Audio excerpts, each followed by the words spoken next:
Hello dear student, welcome to another video of solid state chapter. In last lecture we have discussed square based 3D packing जिसमें हमने particularly simple cubic और body centered के detailed discussion को किया था. In this case we will discuss the another part of it, that is hexagonal 2D base को अगर हम रख के 3D बनाए तो किस टाइप की पैकिंग जनरेट होती है, that is hexagonal closed packing in 3D. Okay, so let's start. अब हम जो 2D बेस यूज़ कर रहे हैं यहाँ पे that will definitely be hexagonal 2D base. और हेक्सागोनल 2D बेस आपको याद होगा उससे ए बी इस टाइप से नॉमेनक्लेचर दिया था अकॉर्डिंग टू सिंगल एरे.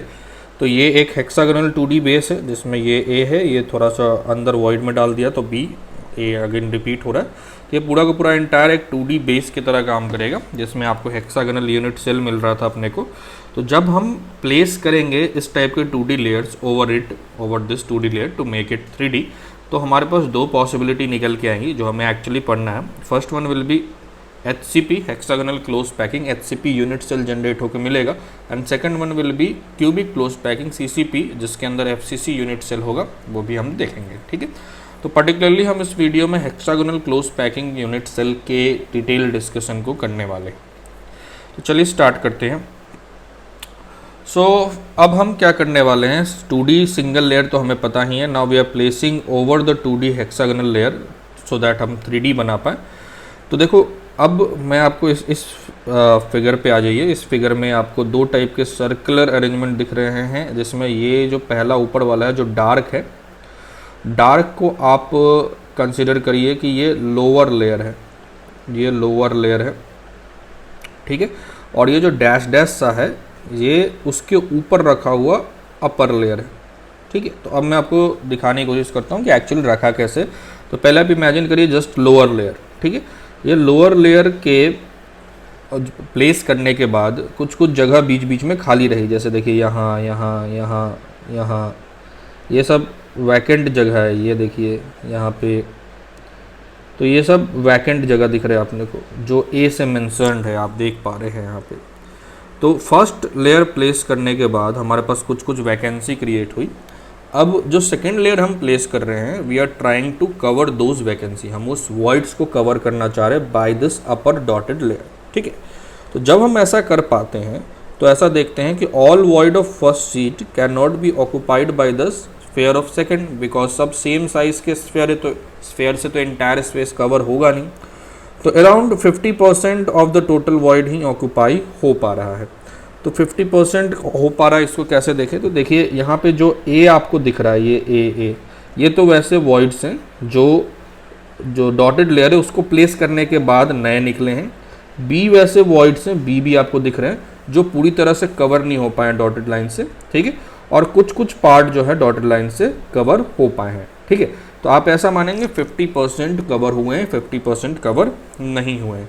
तो जब सेकेंड लेयर हम प्लेस कर लेते हैं तो सेकेंड लेयर प्लेस करने के बाद अपने पास दो टाइप का वॉइड बचा हुआ है. इसको बहुत अच्छे से एनालाइज करने की ज़रूरत है. दो टाइप का वॉइड में पहला जो वॉइड है that is void of the second layer below which there are sphere of first layer, जिसे ए तरह से मेंशन किया हमने. ये जो ए है इस ए को गौर से देखिए, ये ए जो है डॉटेड लेयर प्लेस करने के बाद आया है. ठीक है, उसके नीचे फर्स्ट लेयर प्लेस है. अब डॉटेड लेयर हम सेकेंड लेयर प्लेस करेंगे तो एक नया वॉइड जनरेट हो गया that is void of A type. और दूसरा टाइप का वॉइड वैसा है which are there above the void of first layer, जिससे बी टाइप. मतलब अब अगर आप बी को गौर से देखेंगे तो ये वैसे वॉइड हैं जो पहले भी जगह खाली थी, सेकेंड लेयर प्लेस करने के बाद भी जगह खाली हो गई. ठीक है, तो ये पूरी तरह से सेकेंड लेयर प्लेस करने के बाद भी नहीं भर पाया है. तो हमारे पास अब इसको मैं समराइज़ करता हूँ. समराइज़ ये है कि फर्स्ट लेयर लगाया, फिर सेकेंड लेयर लगाया, सेकेंड लेयर लगाया तो सिर्फ 50% वॉइड भर पाया.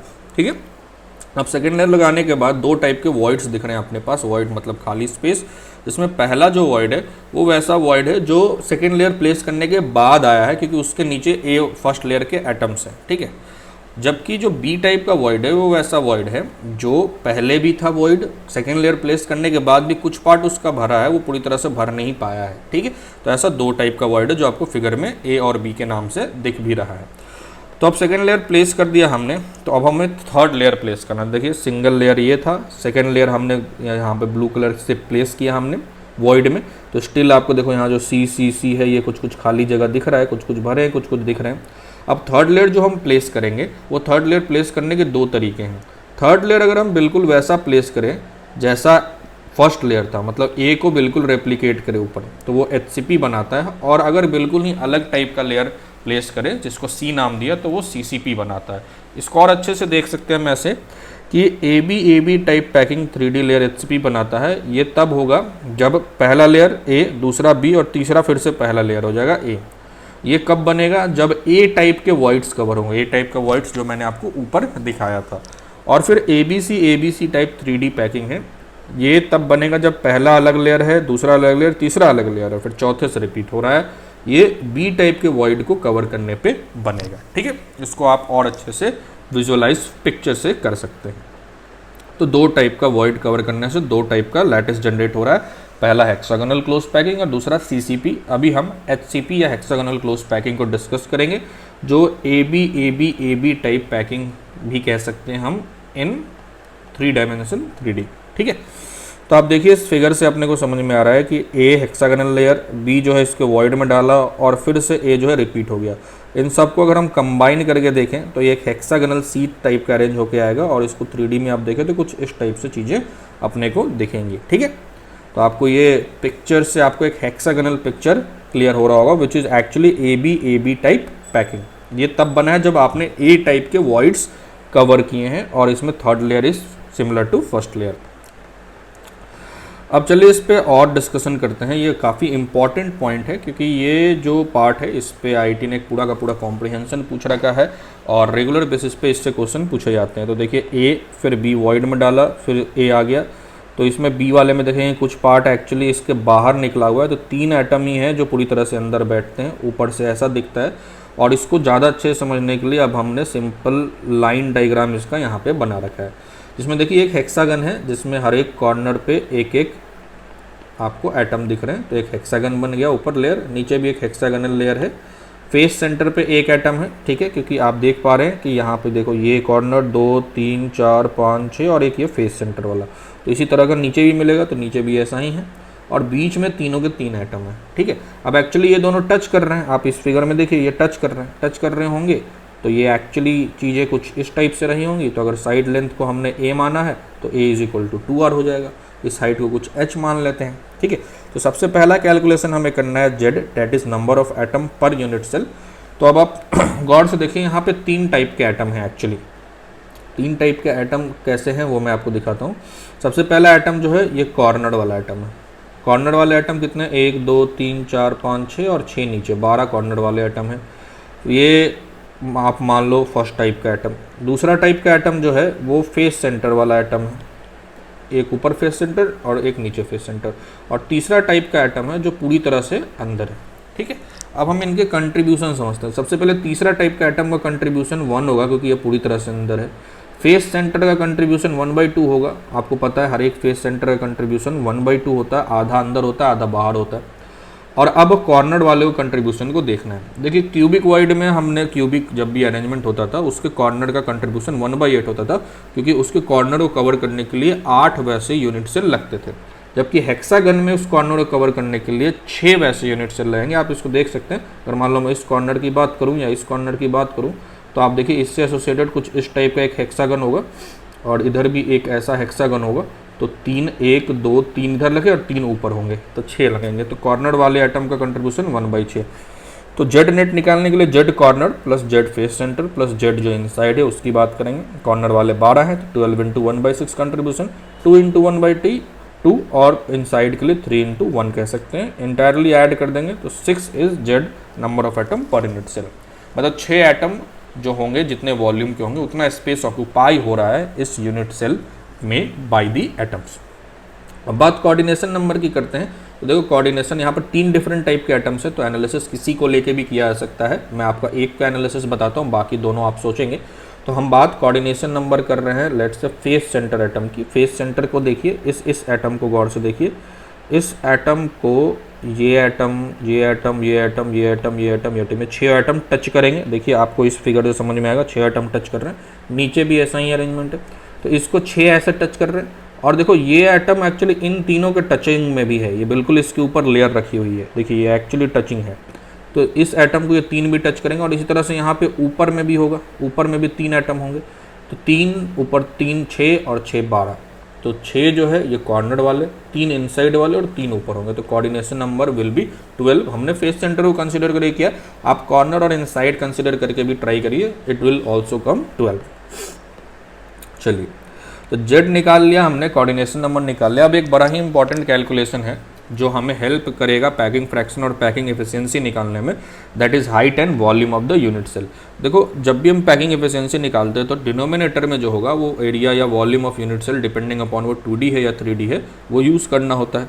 ठीक है, तो अब क्यूब के लिए तो सिंपल ए क्यूब यूज़ कर लेते थे, बट ये जो हेक्सागोनल अरेंजमेंट हुआ है इसके लिए हमें सिंपल ज्योमेट्री, ट्रिग्नोमेट्री को यूज़ करके वॉल्यूम निकालना पड़ेगा। वॉल्यूम के लिए अपने पास तो है कि आप एरिया ऑफ बेस निकाल लो, area of base into height कर दो, तो this thing will give volume, area of base into height will give you volume.